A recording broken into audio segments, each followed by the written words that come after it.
우리가 살다 보면 그런 말을 무의식으로 할 때가 있습니다. 망했어. 나 망했어.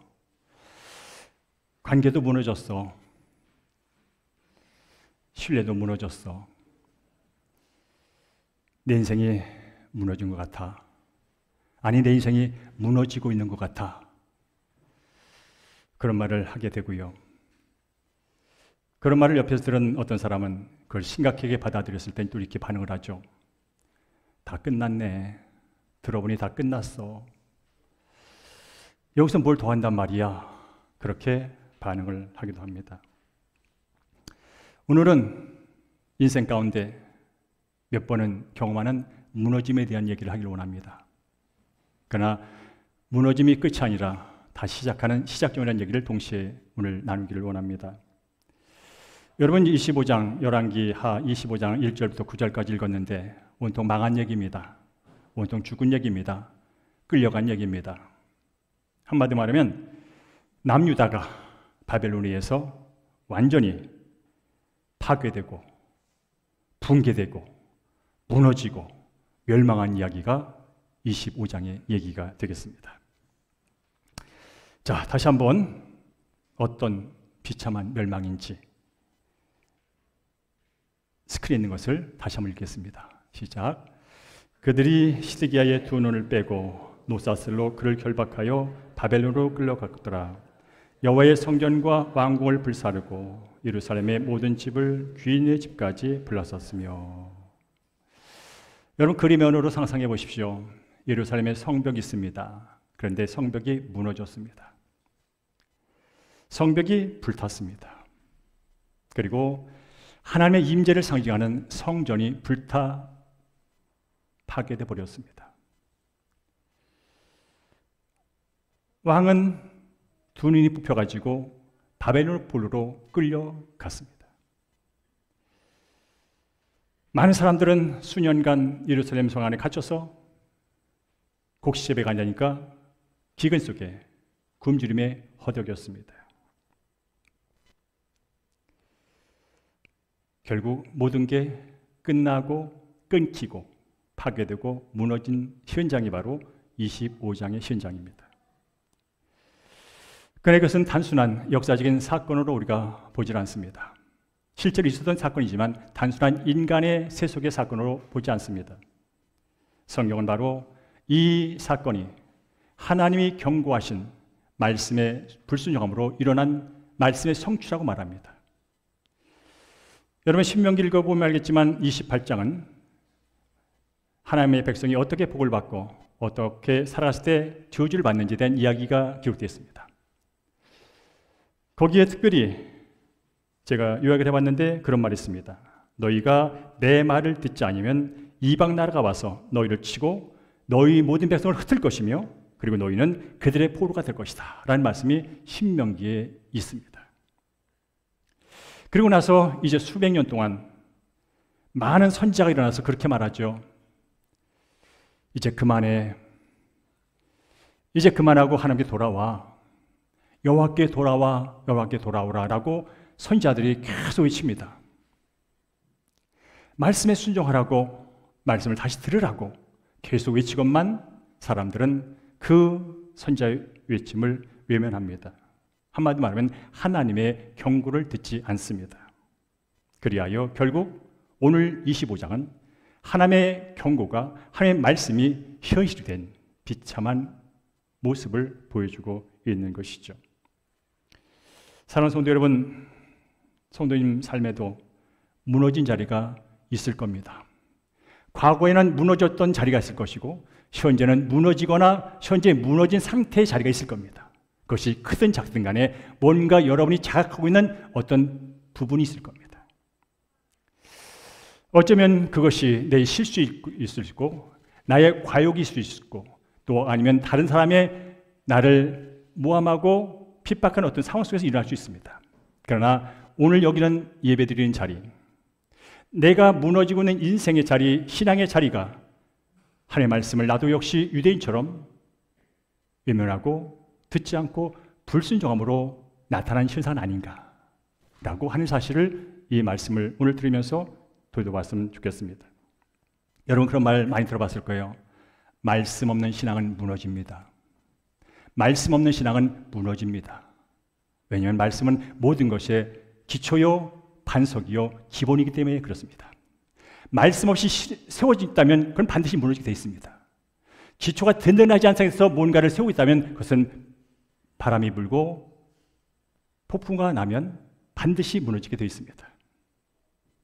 따라서 여러분께서 하나나라의 백성으로 견고한 인생, 행복한 기쁨이 넘치는 은혜의 신앙생활을 원하신다면 말씀의 자리를 점검하십시오.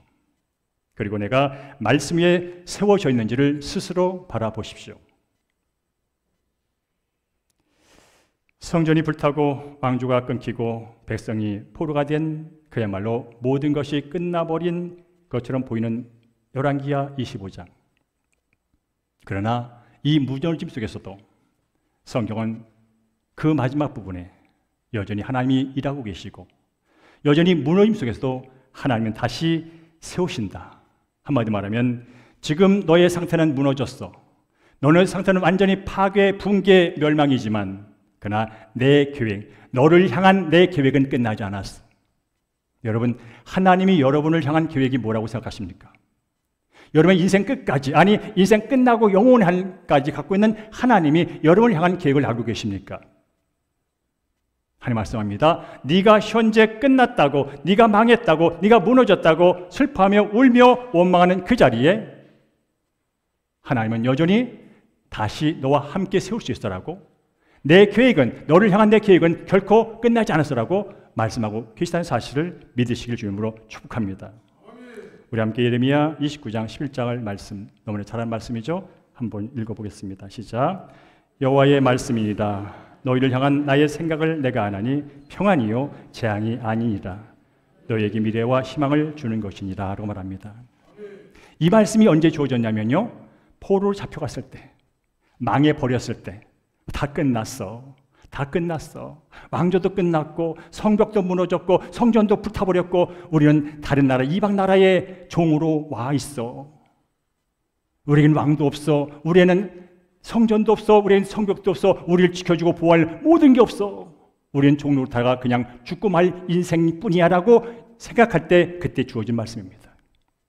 하나님은 예레미야를 통해서 포로 잡혀간 유대 백성들이 말씀하시죠. 너희들 70년 후에는 다시 돌아오게 될 거야. 70년 후에는 반드시 예루살렘으로 다시 복귀하게 될 거야. 근데 알아, 너희를 향한 내 생각을 네가 알았으면 좋겠어. 내가 너희를 향한 나 여호와 하나님의 생각은 결코 나의 백성이 재앙 가운데, 저주 가운데 영원히 파묻혀 살다가 죽는 게 아니야. 나의 생각은 내 백성이 어디에 있든지 샬롬, 평강, 형통의 삶을 사는 게 내 생각이라고. 나의 생각은 결코 변하지 않아. 환경도 조건도 나의 생각을 변화시킬 수 없어. 인생과 인간은 생각과 환경과 조건에 따라 항상 변하지만 나의 생각은 결코 변하지 않아. 근데 알아, 내 생각이 너의 앞으로의 모든 삶이 재앙이 아니요 저주가 아니요 평안이야. 미래가 있는 것이야. 희망이 바로 내 생각이야. 그렇게 말씀하십니다. 그렇습니다. 우리 인생에 있어서 멸망이 전부라면,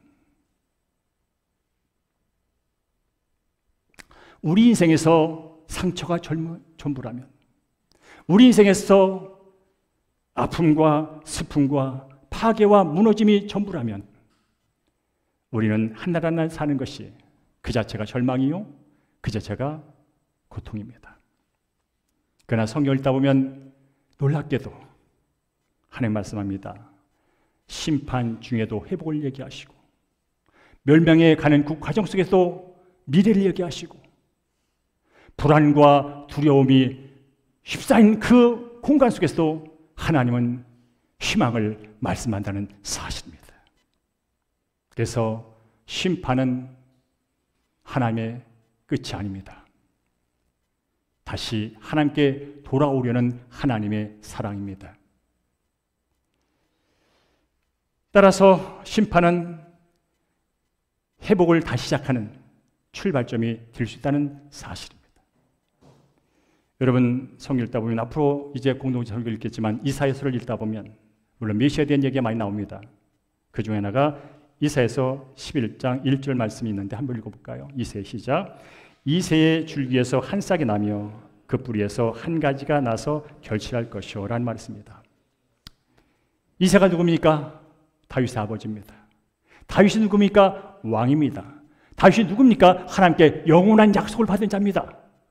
앞으로 네 후손을 통하여 영원한 나라가 이어질 거야. 견고한 나라가 이어질 거야. 근데 어떻게 됐습니까? 다윗의 줄기가 꺾였습니다. 다윗의 왕조가 망해버렸습니다. 다윗의 후손이 바벨론의 포로로 잡혀가 버렸습니다. 그런데 아십니까?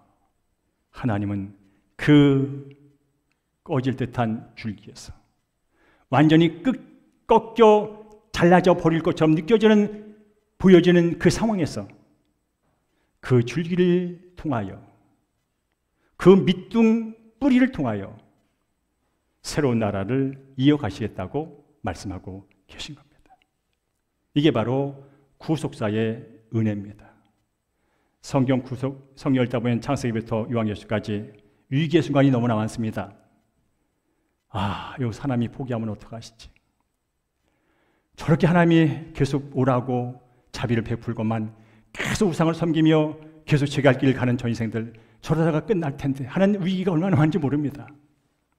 그러나 하나님은 그 위기 속에서도 다 잘라져 버린 것처럼 다 뿌리가 뽑혀진 것처럼 느껴지는 그런 역사 가운데서도 그분은 여전히 구속에 자신의 백성을 죄인들을 구원하는 일을 계속하신다는 것입니다. 이게 바로 성경 읽으면서 우리가 발견한 진리 가운데 하나라는 것이죠. 여러분, 하나님은 저와 여러분이 무너진 자리에서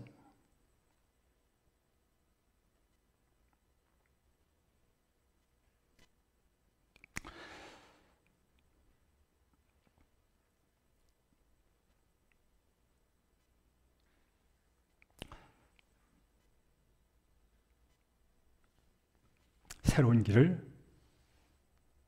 준비하시고 이미 시작하셨고 여전히 일하고 계신 줄로 믿습니다. 이제 끝났어, 망했어, 무너졌어, 여기서 뭘 더 하겠어, 그런 시간, 그런 자지, 그런 언어 속에도 하나님은 여전히 내 생각은 그게 아니라니까, 너를 향한 내 마음은 그게 아니라니까 계속해서 우리에게 말씀해주고 있다는 거예요. 여러분, 우리 교회도 새롭게 지어진 건물입니다. 이 건물이 지어지기 전에 이 연미동은 그야말로 산비탈에 다닥다닥 붙은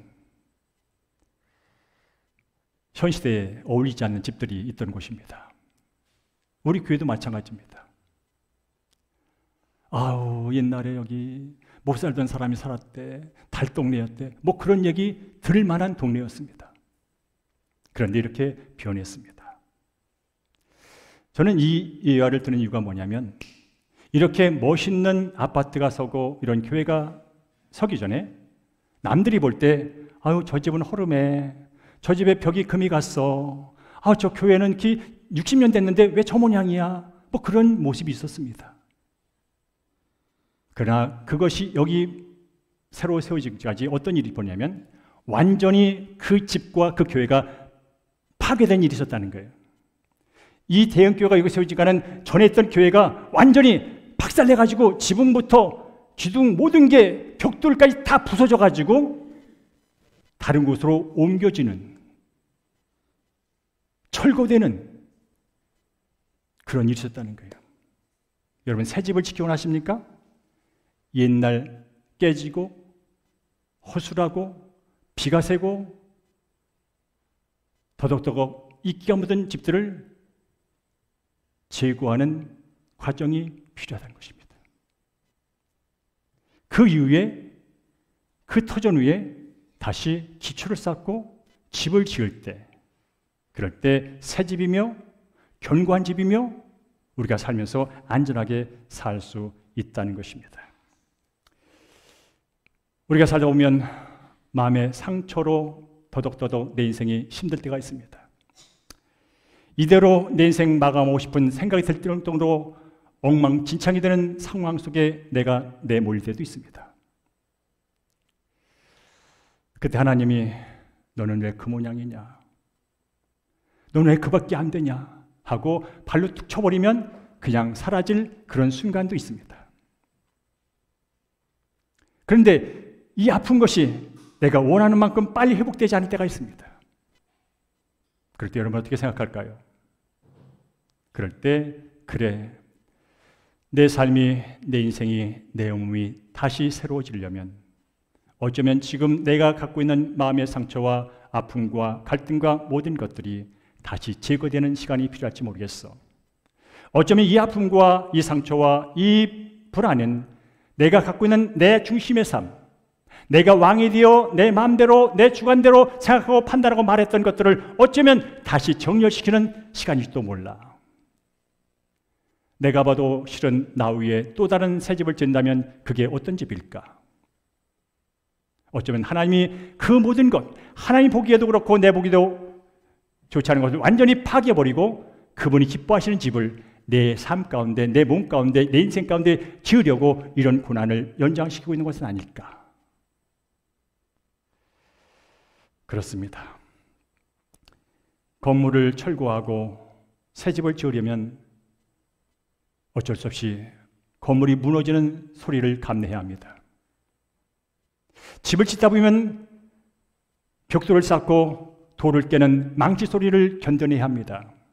아, 시끄러워 못하겠어. 아닙니다. 여러분 아십니까? 이 집이, 이 아파트가 세워지기까지 여기 얼마나 큰 돌덩어리가 있어가지고 그걸 깨느냐고 수개월이 걸렸는지, 그 돌을 깨느냐고 그 충격 때문에 우리 교회가, 먼저 세워진 교회가 곳곳에 금이 갔다는 사실을 아십니까? 그러나 그들은 그걸 깼습니다. 그리고 아파트는 세워졌습니다. 지금 이 순간 그런 분이 있을지 모르겠어요. 내 인생에 하나님 왜 이래요? 하나님 내 인생에 왜 이래요? 라고 묻고 있는 분이 계시다면 어쩌면 지금 묻는 그 자리가, 묻는 그 순간이 하나님이 여러분을 다시 빚으시고 다시 세우는 절호의 기회요, 적합한 장소요, 시간이라는 사실을 믿으시고 주님을 바라보시 바랍니다. 그러면서 여러분이 잊지 마십시오. 저기 적용 포인트가 있습니다. 하나님의 계획은 나의 무너짐 위에도 계속된다는 거예요. 하나님의 나를 향한 계획은 내가 볼 때 내 상황이 무너져 있고 망해져 가고 있고 힘들어도 여전히 그분의 계획은 여전히 계속 이어지고 있다는 거예요. 나는 지금 끝날 것처럼 여기며 끝났어라고 말하고 있을지라도 그 순간에도 하나님의 계획은 내가 주 안에서 평안한 삶을 살고 주 안에서 희망 있는 삶을 살고 주 안에서 거룩한 삶을 살고자 하는 그분의 계획은 여전히 진행되고 있다는 것입니다. 그렇기에 하나님께서 하신 약속의 말씀을 믿고 낙심 대신 하나님을 의지하는 것, 그것이 바로 저와 여러분이 이 시간 해야 할 일인 줄로 믿습니다. 그리고 우리들 살아가면서 믿음 생활하면서 이걸 꼭 기억해야 합니다. 나의 모든 회복은 예수 그리스도, 나의 완전한 삶은 예수 그리스도 안에서 온전히 주다는 사실을 늘 잊지 마시기 바랍니다. 우리가 지지난주도 봤고 지난주도 봤던 누가복음 1장 32절 33절을 다시 한번 읽습니다. 시작. 그가 큰 자가 되고 지극히 높으신 이의 아들이라 일컬어질 것이요 주 하나님께서 그 조상 다윗의 왕위를 그에게 주시리니 영원히 야곱의 집을 왕으로 다스릴 것이며 그 나라가 무궁하리다. 바로 이사야나 예레미야나 다른 선지자에게 주었던 그 회복과 희망의 메시지는 단순히 바벨론의 포로가 잡혀갔던 유대 백성들이 다시 70년 후에 예루살렘에 복귀하여 새 삶을 살 거라는 그런 예언만 국한된 게 아닙니다. 바로 완전히 새로운 나라, 의와 기쁨과 평강이 온전히 주어지고 채워진 하나님의 나라, 그 나라를 세우겠다는 예언이 바로 이 말씀 가운데 예수를 통해서 성취됐다고 하는 사실입니다. 여러분 아는 것처럼 예수님은 다윗의 후손으로 오셨습니다. 그리고 십자가에서 이 땅의 모든 죄를 심판하시고, 죄가 있어 그분이 심판받은 게 아니라 저와 여러분의 죄를 대신, 죄의 심판으로 죽어갈 저와 여러분의 인생을, 삶을 대신 영원토록 온전케 하기 위하여 대신 심판받으셔서 죄를 심판하시고 부활하셔서 놀라운 그분의 나라, 그분의 회복의 나라, 그분의 평강의 나라, 그분의 의의 나라가 있다는 사실을 확증해 주신 것. 그래야 요한계시록 22장에서 예수님 말씀합니다. 나는 다윗의 뿌리요 자손이니 곧 광명한 새벽 별이라. 여러분 살면서 뿌리가 중요하다는 사실을 아십니까? 기초가 중요하다는 사실을 아십니까? 여러분은 어떤 뿌리 위에서 여러분 인생을 지금 살아가고 계십니까? 어떤 기초 위에서 인생과 신앙을 여러분 견고하게 세워가고 계십니까? 예수 믿고 구원받은 사람들의 뿌리는 다른 데 있지 않습니다. 오직 예수 그리스도. 우리 예수 믿고 구원받은 사람들의 기초는 딱 한 가지, 반석 대신 예수 그리스도. 나의 뿌리가 예수께 박혀 있고 나의 인생의 기초가 영원히 흔들리지 않은 반석 대신 예수님이기에 가끔은 사업에 망할 수 있고, 가끔은 시험에 낙방할 수 있고, 가끔은 몸이 빠개지는 질병으로 고통당할 수 있고, 가끔은 해도 해도 안 되는 절망 같은 순간에서 한숨을 지을 수밖에 없고, 내 인생 끝났어, 내 인생 망했어 하는 그런 순간이 있을지라도 나를 붙들고 있고 내가 받고 있는 것이 예수님이라면 흔들릴지언정 부러지지 않고, 흔들릴지언정 망하지 않고 다시 회복하는 줄로 믿습니다. 여러분의 신앙의 기초를 어디에 두고 계십니까? 기복입니까? 종교심입니까? 남보다 조금 예수 믿고 윤리 도덕적으로 낫다고 남 무시하는데 여러분이 신앙을 두고 있습니까? 바라기는 저 여러분의 신앙의 근본이 말씀과 예수 그리스도에 있기를 주임으로 축복합니다. 그렇습니다. 적용 포인트를 제가 이렇게 적었습니다. 회복은 환경이 바뀌는 것이 아니라 예수님이 나의 왕 되는 순간 시작된다고요. 이건 엄청난 진리입니다. 여러분 그렇잖아요. 이번 병만 나으면, 이번 사업만 잘 되면, 이것만 변하면 계속 그렇게 살다가 힘들잖아요. 그래요. 원하대로 변했어요. 원하대로 암이 났어요. 그럼 다 되던가요? 또 다른 암이 찾아오잖아요, 여러분. 그래요. 사업이 잘 됐어요. 근데 사업이 계속 잘 되는가요? 아니, 또 부도가 찾아오잖아요, 여러분. 환경은 계속 바뀌는 겁니다. 이것만 바뀌면 될 텐데, 이것만 바뀌면 될 텐데 속고 사는 겁니다, 여러분. 물론 그렇다고 해서 기대하지 말라는 뜻이 아닙니다. 진정한 인생은 그놈이 바뀌는 게 아닙니다. 환경이 바뀌는 게 아닙니다. 그 삶이 바뀌는 게 아닙니다. 조건이 바뀌는 게 아닙니다. 내가 예수께 기초를 두고 뿌리를 두고 그분이 내 인생의 진정한 주인으로 나를 다스리는 것입니다. 그럴 때 열매가 있는 것이고, 그럴 때 안전이 있는 것이고, 그럴 때 소망이 있는 것이고, 그럴 때 오늘 죽어도 괜찮아. 오늘 살아있는 게 복이지. 오늘 30개 먹는 게 복이지. 오늘 숨 쉴 수 있는 게 복이지. 오늘 예배 드릴 수 있는 게 복이지. 오늘 너와 함께 있는 게 복이지. 내게 주머니 있는 걸 조금이라도 나눠줄 수 있는 게 복이지. 그런 삶을 갖고 산다면 그것이 자족의 삶이요, 그것이 기쁨의 삶이요, 그것이 행복의 삶이 아니겠습니까?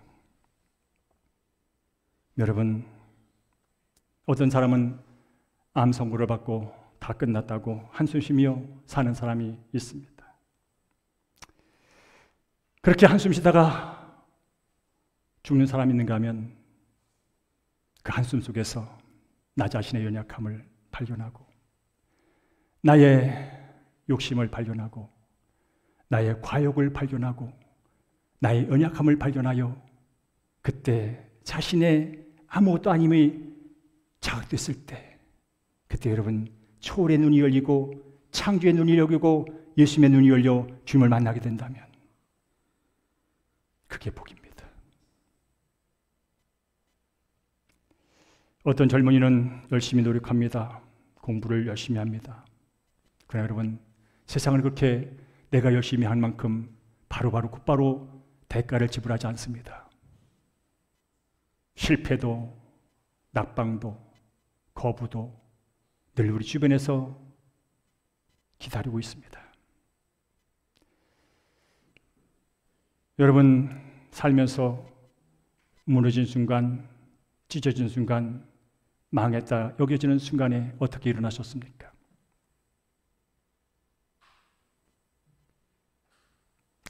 저는 가끔 말하지만 이게 나를 살립니다. 용서봐. 네가 가진 게 없고 네가 병들고 네 뜻대로 안 돼도 그래야 네 마음이 우울하고 네 마음이 답답해도 그래도 나는 너와 함께 한단다.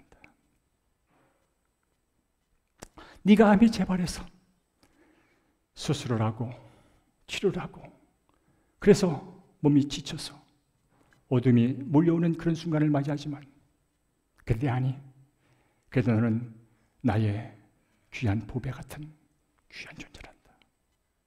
근데 알아 진짜 중요한 게 있어. 그래도 너는 내 거다. 이사야서 말씀입니다.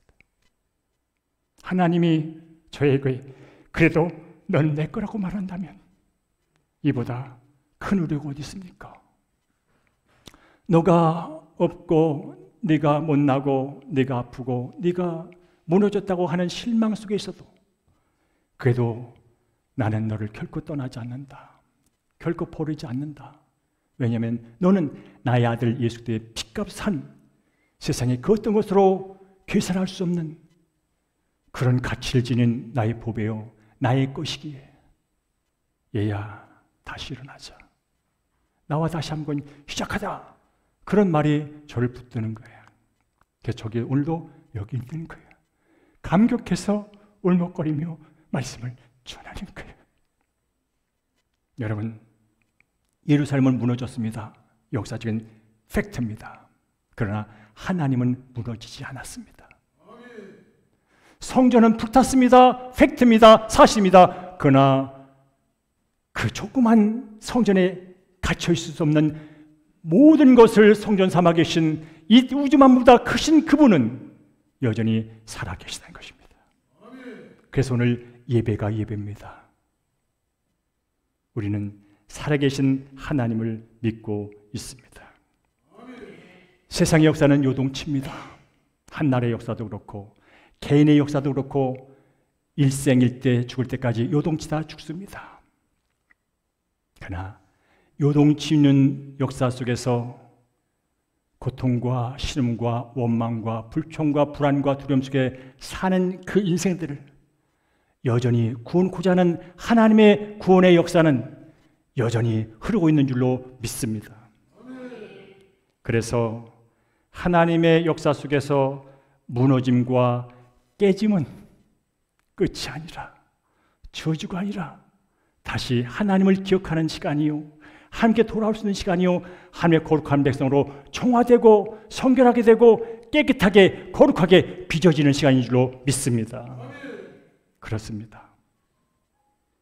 오늘 내 삶에 어떤 영역이 무너졌던지 간에 그 자리는 하나님이 다시 일하실 자리인 줄을 믿으시기를 주님으로 축복합니다.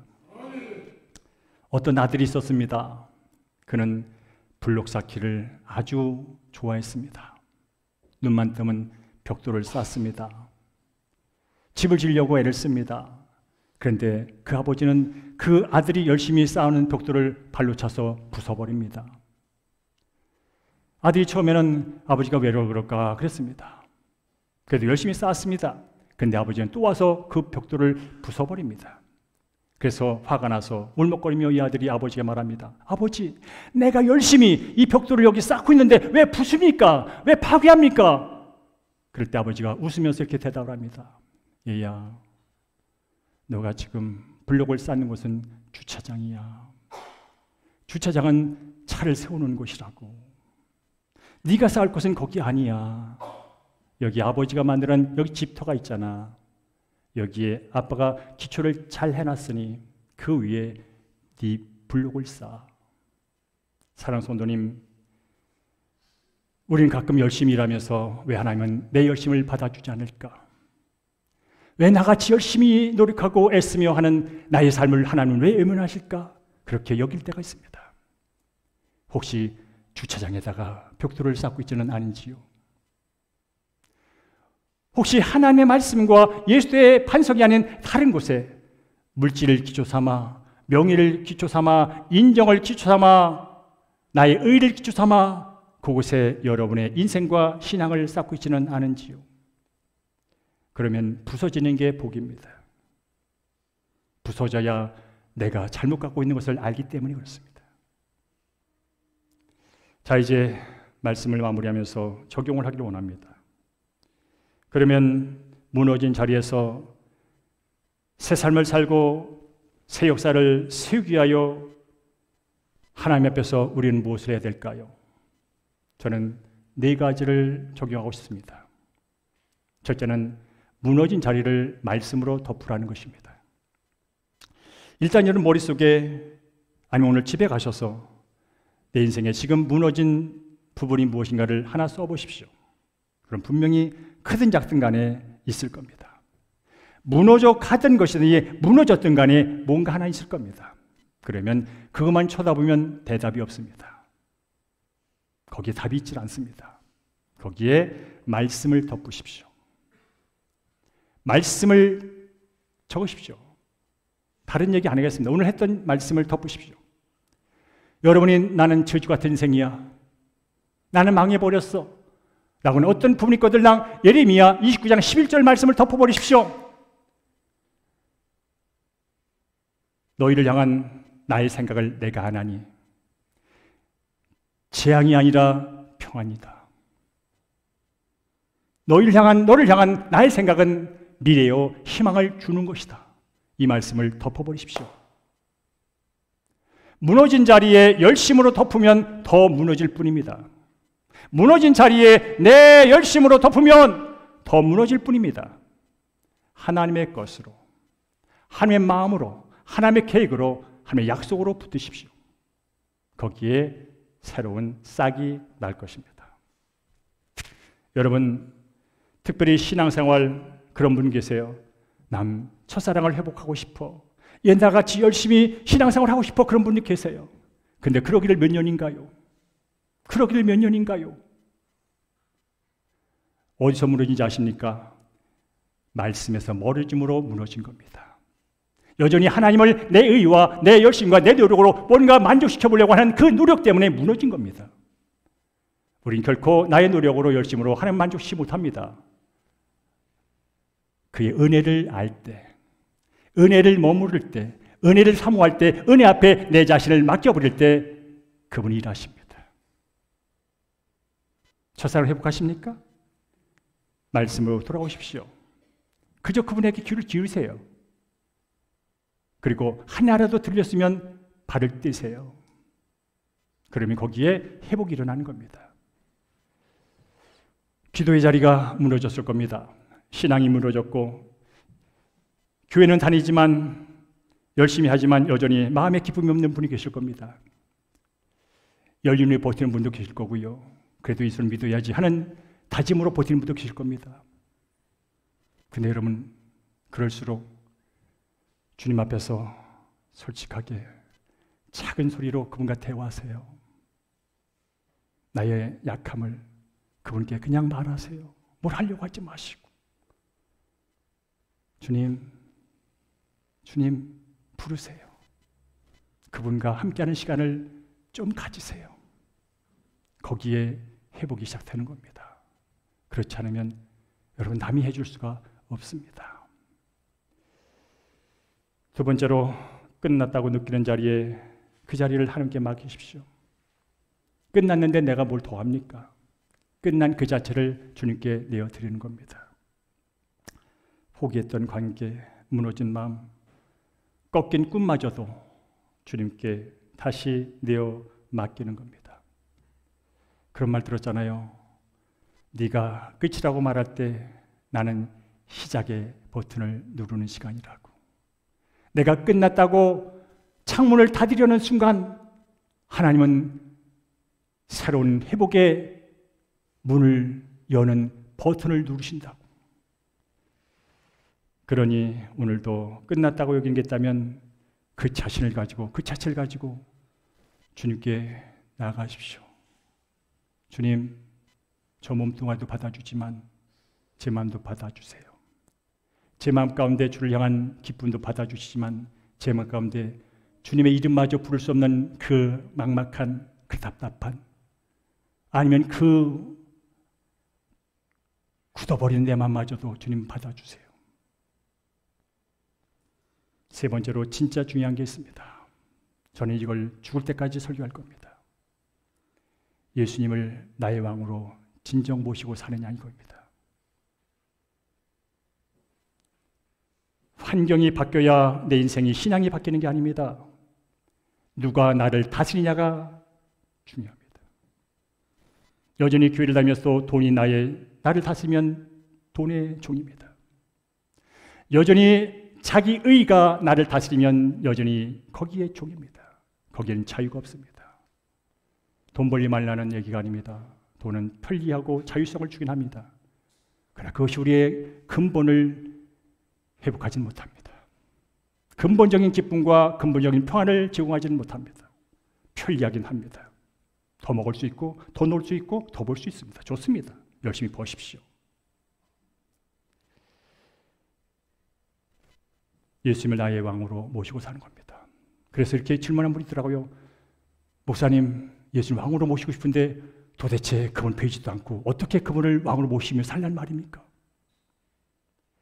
여러분, 예수님은 왕이십니다. 성경이 말씀합니다. 그러면 그분을 다스림을 받는 게 아닙니다. 왕의 말씀에 귀를 기울인 겁니다.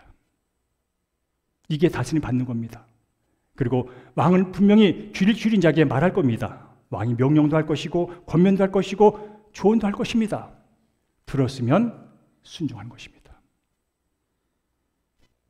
여러분 왕 앞에 진짜 있다면, 여러분 신하라면 왕이 사약을 먹으려도 먹잖아요. 여러분 사극을 받잖아요. 역사를 받잖아요. 왕의 한마디가 절대성을 갖잖아요. 저 여러분이 믿는 하나님이 어떤 분일까요? 절대적인 하나님 아닙니까? 세상에 인간 왕이 아니지 않습니까? 인간의 왕이 말해도 총칼을 들고 분부에 순종하는 것이 이 땅의 모습이라면, 저 왕에게 순종하면 한 자리 할 것 같아서 총을 들고 나서는 그런 모습이냐면, 우리가 믿는 하나님은, 우리가 믿는 왕은 절대적인 분이잖아요. 어떻게 그분의 왕을 다스림을 받는다고요? 그분께 귀를 기울이세요. 왕의 말을 귀를 들어야지 다스림을 받지요. 그리고 그분이 뭔가를 말씀하신다니까요. 성경은 계속 그분이 말씀하시는 얘기입니다. 내 생각은 너와 달라. 결코 네가 망하는 게 아니라니까. 계속 망한다고 말하지 마. 안 된다고 말하지 마. 내 말이 어떤 말이냐니, 나는 전지전능한 하나님이야.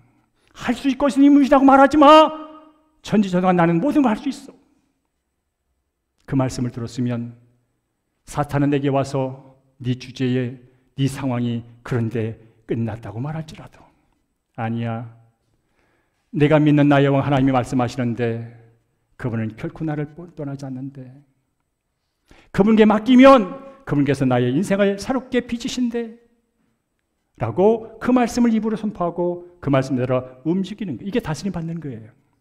그러면 열매는 따라오는 거예요. 세 번째로 실제적인 적용을 하기 원합니다. 나만 무너졌다고 하면 정말 무너진 것처럼 보입니다. 그러나 여러분이 무너졌다고 생각할 때 주변을 돌아보십시오. 어쩌면 여러분보다 더 무너진 사람이 있다는 사실을, 나보다 더 무너져가지고 힘들어하는 사람이 있다는 사실을, 그 사람에게 위로 말을 한마디 해주세요. 너도 일어날 수 있다고.